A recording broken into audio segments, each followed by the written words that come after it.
joined today by Jez Rose. Jez, how are you? I'm lovely. I'm always lovely. I know you're always lovely. But listen, I was thinking in my head, how do I describe Jez? How do I intro Jez? How do you intro yourself? That is a very good question. Fundamentally, I'm a behaviour insight advisor who for 21 years this year, happy birthday me, thanks, has worked with most of the Fortune 500 companies. I've advised almost all the Fortune 100 companies in helping them, the organisations and the people in them, get bigger results. That is it in a nutshell. But within that, there's so much to say. Because personal life, kind of the life that you've led and the choices you've made, like so intrinsically feed into who you are and what you speak about and everything like that. Are you conscious of your person as a whole, or is it kind of you live life just going through it? Oh gosh, that's a big question. I know, but So what I'm fundamentally conscious of is that we only get, because I have a background in medicine, we only get today is guaranteed, right? That this moment is the only moment that's guaranteed. And that's sort of what frustrates me a little bit about the way that corporate mentality has been misled into thinking about 5 and 10 year plans. And those strategies, those growth strategies, are great for focusing us and motivation and inspiration, but it is often at the loss of the moment and making the moment now count and thinking about what's the difference I can make right now. How can I be happier right now? How can we grow right now? So I'm really conscious of making the best of every moment and getting clients to that as well. But you're right. I mean, I did 8 years working as a TV presenter in children's television and then moved into mainstream television. So that super helps with stuff like this, but also on stage and hosting and all that kind of jazz. The books, 2 of them have done really well, so that means that I write a lot and there's a lot of publicised stuff. I'm probably best known from a website perspective and from our relationship for speaking, but there's a ton of hosting stuff and the consultancy work and the training and learning and development side of the business is huge as well. So it's difficult when someone says, what do you do? I'm like, how do I find a generic enough thing that makes them ask questions and then we can have the conversation, right? So let me answer what you just said. One of the interesting things about the pandemic was everyone was focusing on the moment. Yes. And last year, very much from my perspective, is companies started kind of trying to get themselves out of are we going to survive the next day? And everything, to say, okay, we've got to start thinking strategically. From your perspective and everything you just said, were we almost better off just thinking in the moment? And do companies need to switch out, or should they stay looking at that? That's a great question. So 5 and 10 year plans and broader long-term plans, super important strategically, particularly commercially for obvious reasons, right? However, people don't work very well in that format because a 5-year plan doesn't have regular enough intervals of reinforcement or dopamine hits, or it's just too far. I mean, imagine saying in 5 years, I'm going to lose 3 stone. I mean, it's just, within 3 months, you just lose all momentum because you wouldn't see or feel any different, right? Because you're giving yourself too long. So 5 and 10 year plans, long-term strategic plans, super important, but they sort of need to be parked as a strategic plan. The next bit is, okay, so what about now? What's the difference I'm going to make today that's going to help feed into that? And in 3 weeks' time and in 5 weeks' time. And it's, the slightly watered down answer equivalent is people that have annual award ceremonies. I mean, God, it was 2024, and it really irritates me that you're going to wait a year before you congratulate or reinforce or reward that behaviour. I say ditch the annual award ceremonies and make them much more at regular intervals, so that constantly it's spotting and finding the behaviours that you want to reinforce and encourage all the time. So then you create a culture actually that is constantly looking for the positives, constantly celebrating and evaluating the good things that we're doing all the time, rather than sort of saying, well done, I'll put a good word in for the award ceremony, and then 11 months later someone stood on a thing with a certificate going, I'm not really sure why I'm here. So just to be a bit adversarial, not necessarily believing it, but does then not you run into the concern that because you're constantly rewarding, actually the dopamine hit of the reward gets less and less? And so the reason companies look at it in terms of we want to do that one-off big thing is so actually people really feel it at that moment. And how do you kind of balance that up? It's logical, but it's not correct. So it's not how our brains work, it's not how our behaviour works. So the flip side of that, to sort of put it into context, in the UK, there are slightly different stats for the US, but it's similar pretty much globally.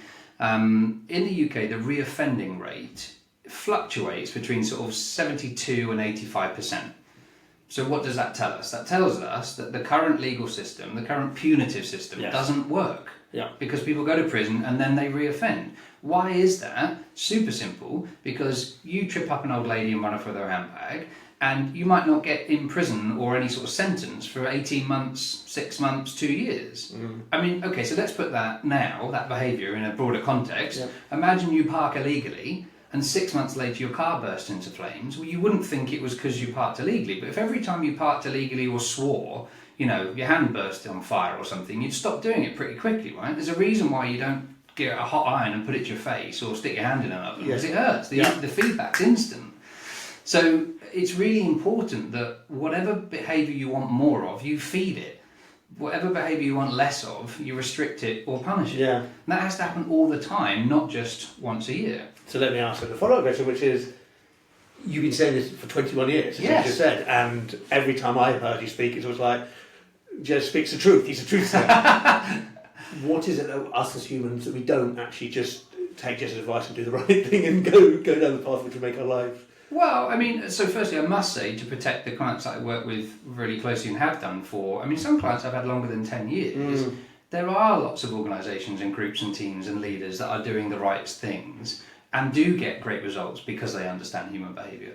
I think there are two broad answers to your question. One is, generally speaking, we're very lazy as human beings. So if it's a tiny bit of hard work, we just think, I don't think I can, I'd rather, look, there's a course I'll go on, that will teach me how to do it for me, or there's a pill, or there's some surgery, but actually it's not really hard work. It's like anything. If you don't know what you're doing, it seems a bit overwhelming, and so you just give up. It's just easier to say, I'll just do nothing. Easiest thing in life is do nothing.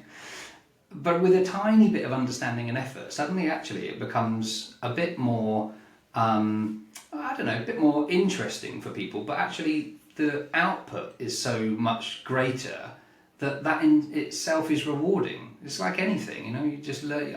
If you gave me knitting now, I'd have no idea how to knit. I mean, I'd have holes in me, there'd be wool everywhere. It would be funny to watch. It would be funny to watch. Like, I'm confused. Okay, immediately after this is my plan. But for me, it'd be very stressful. But if you teach me how to do it, it's like the old medical model, see one, do one, teach one. That's how we become better. So it's just, my point is, tiny bit of effort at the top end. If you invest in yourself, understanding why we do what we do and how to make it better, and if you're in leadership, why they do what they do and how to make it better, tiny bit of investment. The comet trail that I talk about a lot is massive. So I think partly it's laziness, and also we've been fed in the corporate world that there are systems and models and processes we should follow because, I don't know, everybody else is, or Harvard 20 years ago came up with this idea of a leadership model, so that's the way we should do it, and no one's ever challenged that. And does that challenge come from leadership of these companies actually just changing, or does it come from smaller companies showing the way forward to the bigger companies? Yeah, both, I think. Okay. I don't think it's exclusive of one or the other. Because then you're talking about culture then, aren't you? And culture, lots of people that say culture is fed top down, there are lots of people that say culture is fed bottom up. Both of those are nonsense. Culture involves everybody agreeing together on a direction that we're going to go in and how we're going to do it, right? So here's another quick example which sort of puts all of this into context. I love this question, I've been asking it for about 10 years, and it's a real insight, not for me anymore because I know the answer, but for them. Yeah. And I will say, how many of you here, say it's one organisation I'm talking to, have a set of values or a corporate vision or some corporate pillars and mission, and they'll all put their hand up, we've got those. Yeah. And then I will say, and I've already done my research, I know what they are, I know exactly what their mission is, I tried to learn it off by heart, and I would say, okay, so how many of you know them off by heart? Yeah. And less than 0.5% of the audience will put their hand up. And so my point, which I say openly, is, so what's the point? Yeah. What's the point in having corporate values and a corporate mission if none of you actually know what they are off by heart?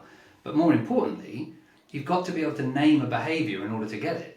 So you can't, your mission can't be, Stealth Incorporated and customer first. Yeah. What does that mean? Yeah. What does customer first mean? And what it means to you will be different to me. So if you haven't explained what the behaviours are that support those values, you'll never get them. So I think a lot of it is about just unpicking stuff more. We don't ask enough questions. Yeah. I'm back to that again. Don't get me started on the fact that we don't ask enough questions, because we'll be here all day. Well, let me ask you one last question. And it kind of ties into the whole thing, because I got given a great quote, I think, by Georgie in our team. She said that you said about you purchased a small decommissioned farm. Yeah. And you said the worst thing you've ever done in your life, but equally the most rewarding. Yes. You talk about kind of small steps of consent. Like, what made you make that big decision, and explain why that was. At what point you realised it was rewarding, even though it was. Hell. Yes, there you go. 13 weeks to bankruptcy, Nick. That's a title of my biography, maybe. Yeah. I'll hold you to that one. Yes. What made me do it? At the time, I grew up in the countryside. I've always loved outdoors and gardening, and there was that little voice in the back of my head that knew that there were incredible untapped impact that we hadn't really sort of discovered enough of, with regards to how nature can make a difference to human health, well-being and behaviour. And there were a lot of people saying, oh, it's good for your health, or, it lowers your blood pressure. And I thought, but surely there's more evidence than that. And I looked through, and there was a massive study done in the 70s, and then pretty much nothing until 2017-ish. So we started to conduct research into exactly how does nature have an impact on human health, well-being and behaviour. And so, for example, you're left with a dilapidated farm that you have great visions for, and you realise that there's 100 or more things on your to-do list. 95 of them involve significant investment that you weren't aware of when you bought the place. Yes. And it's pretty demoralising, right? And so you pick the easy ones, like sweet leads, and then you're back to the invest £27,000 in a septic system, and you're like, oh damn it, is there not another sweet leads? But I realised, well, hang on, we've got this space, and if we want to see what the evidence is, then we should try it. So we spoke to a local mental health outpatients department. And had 5 or 6 people at the time that were heavily medicated, but were towards the end of their mental health treatment journey as part of a rehabilitation program. So they were about to go and live life out in the big real world again, without the support of a clinical team, and gradually, hopefully, rehabilitate them. And 2 things happened during that 6-month program. One involved a man who. There was sort of a bit of commotion going on. We were out doing really perfunctory things like clipping roses or cutting wildflowers or whatever it may be. And there was a bit of commotion. I went over to see the clinician and I said, is everything okay? He said, we're going to have to cut this short. We need to get back. This person has started hearing voices and they need to be in a safe environment. I was like, yeah, fine. So I follow up, and the lead consultant, psychiatrist, calls me and says, I don't know what happens there, but this person has been hearing voices for, however many years. Yeah. And since they came to the farm, they have stopped. They have not heard voices anymore. And I remember sitting at my desk thinking, I don't know what that means, but that's phenomenal. And then somebody else who had been in and out of mental health care work for, I'm sure it was about 2 years. He'd been in and out of these programs. And at the end of the sort of exit program, they say, okay, what of all of the things we've done, and they do tons of stuff, like the visit to the farm and the work we were doing was a tiny, tiny bit of it. Lots of other activities and learning how to manage your own finances and cope with emotions and all that kind of jazz. Things that we take for granted. Yeah. Right? But this is such a fragile thing we don't protect enough. And on his exit feedback, in 2 years, he'd been to the farm 3 times, so a total of 5 hours worth of rehabilitation with us. And that was the thing that he singled out as the single most powerful thing during his entire treatment program. And that's when I knew we were onto something massive, because if at our lowest and most fragile and vulnerable, this was having such a big impact, imagine what it could do day for day. Yeah. And so we were one of the first people that came up with that piece of research that showed that if you can see nature in your environment, if you've got a house plant on your, an indoor plant on your desktop, or a view of nature or something, your productivity and happiness score increases anywhere from 27% to 45% in situ at your desk. So that's why I started to do it. Yes. I forget the second part of the question because I spoke for so long. But well, I think maybe that's all. I think that pretty much says it all. I think it's and did you feel kind of by the end of that journey, did you feel like you'd achieved, like, you knew more and you were more Oh yeah, I mean, the tragedy is that people don't. One of the challenges with psychology and behaviour is that it's all here. Yes. There's nothing tangible I can sell you. There's no fancy machine that you can put on the wall and go, "Hey, gang! I mean, this was pretty pricey. Look at the lights and this does all the stuff." I mean, It's a septic tank. it's exactly that. You can't see it's underground. It doesn't count. It's not a good example. Don't start again. But everything in here, you can't. There's nothing. You just have to trust me. You have to trust that it works. You have to go through a process with me. Yeah. And the people that come out the other side of that process are, I don't want to say enlightened, sounds a bit pious, but there is a moment of, oh wow, there's a different way that I can see, think or feel about this. That has a massive impact on how I communicate with other people, how I manage stress, how I solve problems, the types of questions I ask. So, yeah, the response was, like nothing I ever imagined it would be. But it fundamentally changed how I then went about living my life and how actually I changed working with my clients as well. Changed the way that I speak to them during presentations, but more importantly, the expectations I have of my clients and how quickly they can achieve something is a bit more kind of, measured. Level. Jez, as always, it's been lovely speaking to you. It's far too short. Is that it? We've gone for hours. We do it off camera anyway for hours. It's a pleasure. Thanks for inviting me. It's been lovely. Thank you. Thank you.